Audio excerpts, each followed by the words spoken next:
ভাই কি করবেন স্যার? এখন তো ভাইয়ে রে বাড়ির মধ্যে কয়া গেছিল, বক কয়া গেছিল, বেড়া কয়া গেছিল, ভুই নির্বের। হ্যাঁ এখন তো নিরেছি ঠিকই, হ্যাঁ। তখন তো ঘাস বিলে মেলা মেলে গিয়ে ভাইয়ে রে, বুঝছে? এই তো হইলো আমরা যাই সব মিলে কাম করবে, আর গোয়া মারা দিয়ে জন্য যাই, আর হইলে বেড়া বউ এগুলো এগুলো কাম করিয়ে থুইছি। কি করবেন লাই এখন?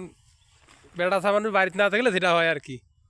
সেটাই তো, এখন না করিয়া তো বুদ্ধি নাই। এখন এখন এই যে আইলো বিকেলবেলা, এই যে ঘাস ফেলার জন্য আইলো, আর এই যে মরিচগুলো এই যে গাছি থাকি একটা মরিচের একটা দাম বন্ধ বানাইছি না, একটা মরিচ তুলে বানাইছি না, এই কোকড়া নাইছি, এই ওষুধ দিতে দিতে ওষুধ শ্বাস দিতে দিতে কমরে পড়ি গেল।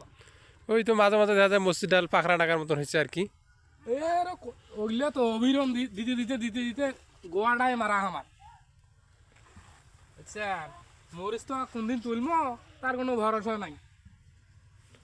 গোয়াটা ছয় ছয় ছয় ছয় চাষ হইবি, মরিচ তো বেচার মতন হয় নাই। বেচার মতো একশো মরিচ গেল সাইড করে পাই নাই। গোয়াটা এইবার ছকছকা করে মারি দিলে মরিচ।